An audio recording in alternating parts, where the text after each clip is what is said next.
কাপ্তাই হ্রদ থেকে শুরু করে কাপ্তাই মাছ থেকে শুরু করে এটা সৃষ্টি হয়েছে, বিভিন্ন মহলার মাধ্যমে সৃষ্টি হয়েছে। তো আমরা ঐতিহ্যগতভাবে বাংলাদেশের যে সড়ক ও জনপদের একটা ঐতিহ্যবাহী একটা বাহন, সেটা হলো ফেরি।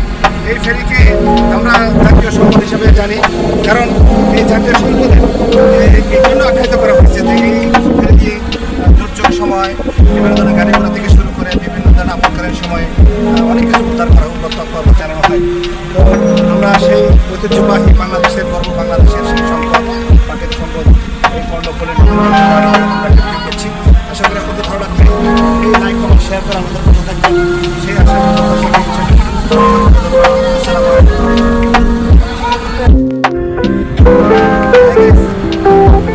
জানেন ভিডিও হচ্ছে কি চেষ্টা করতেছি। আমরা এখন কর্ণফুলের ফেরিঘাটে দাঁড়িয়ে আছি, দাঁড়িয়ে আছি। এই কর্ণফুলী নদীটা আসলে আমরা কাপ্তাই হ্রদ থেকে শুরু করে মাছ থেকে শুরু করে সৃষ্টি হয়েছে, বিভিন্ন সৃষ্টি হয়েছে। আমরা ঐতিহ্যগতভাবে বাংলাদেশের যে সড়ক ও জনপদের একটা ঐতিহ্যবাহী বাহন, সেটা হলো ফেরি। এই ফেরিকে আমরা জাতীয় সম্পদ হিসেবে জানি, কারণ এই জাতীয় সম্পদের এই জন্য আখ্যায়িত করা হয়েছে যে এই ফেরি দিয়ে সময় বিভিন্ন ধরনের গাড়ি ঘোড়া থেকে শুরু করে বিভিন্ন ধরনের আপদকালীন সময় অনেক কিছু উদ্ধার করা হতো। আমরা সেই ঐতিহ্যবাহী বাংলাদেশের গর্ব, বাংলাদেশের সেই সম্পদ জানলে ভিডিও হচ্ছে কিনা তারপর চেষ্টা করতেছি। আমরা এখন কর্ণফুলীর ফেরিঘাটে দাঁড়িয়ে আছি, ভালো লাগবে। ফেরিতে দাঁড়িয়ে আছি। এই কর্ণফুলী নদীটা আসলে আমরা ঐতিহ্যগতভাবে যতটুকু জানি যে কাপ্তাই হ্রদ থেকে শুরু করে কাপ্তাই মাছ থেকে শুরু করে এটা সৃষ্টি হয়েছে, বিভিন্ন মহলার মাধ্যমে সৃষ্টি হয়েছে। তো আমরা ঐতিহ্যগতভাবে বাংলাদেশের যে সড়ক ও জনপদের একটা ঐতিহ্যবাহী একটা বাহন, সেটা হলো ফেরি। এই ফেরিকে আমরা জাতীয় সম্পদ হিসেবে জানি, কারণ এই জাতীয় সম্পদে এই জন্য আখ্যায়িত করা হয়েছে যে এই ফেরি দিয়ে দুর্যোগ সময় বিভিন্ন ধরনের গাড়ি ঘোড়া থেকে শুরু করে বিভিন্ন ধরনের আপদকালীন সময় অনেক কিছু উদ্ধার করা চালানো হয়। তো আমরা সেই ঐতিহ্যবাহী বাংলাদেশের গর্ব, বাংলাদেশের সেই সম্পদ, প্রাকৃতিক সম্পদ, এই কর্ণফুলীর আমরা বিক্রি করছি। আশা করি আপনাদের ভালো লাগবে। এই লাইক, কমেন্ট, শেয়ার করে আমাদের পাশে থাকবেন, সেই আশা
কাপ্তাই হ্রদ থেকে শুরু করে কাপ্তাই মাছ থেকে শুরু করে এটা সৃষ্টি হয়েছে, বিভিন্ন মহলার মাধ্যমে সৃষ্টি হয়েছে।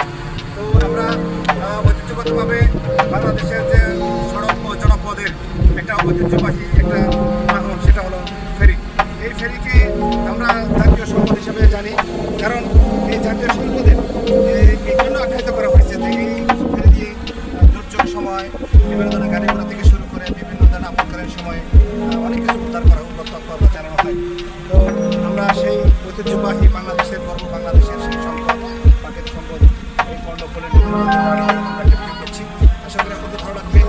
এই লাইক, কমেন্ট, শেয়ার করে আমাদের পাশে থাকবেন, সেই আশা আসসালামু আলাইকুম।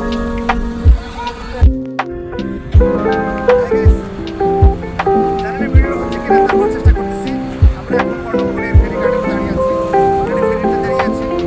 এই কর্ণফুলী নদীতে আসলে আমরা ঐতিহ্যগতভাবে যতটুকু জানি যে কাপ্তাই হ্রদ থেকে শুরু করে কাপ্তাই মাছ থেকে শুরু করে এটা সৃষ্টি হয়েছে, বিভিন্ন মহলার সৃষ্টি হয়েছে। তো আমরা ঐতিহ্যগতভাবে বাংলাদেশের যে সড়ক ও জনপদের একটা ঐতিহ্যবাহী একটা বাহন, সেটা হলো ফেরি।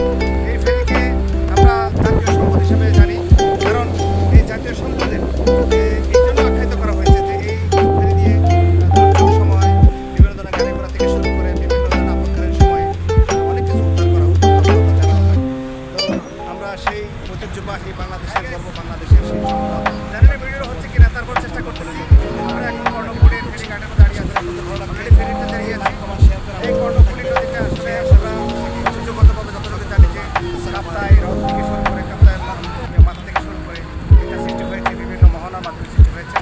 তো আমরা ঐতিহ্যগতভাবে বাংলাদেশের যে সড়ক ও জনপদের একটা ঐতিহ্যবাহী একটা বাহন, সেটা হলো ফেরি।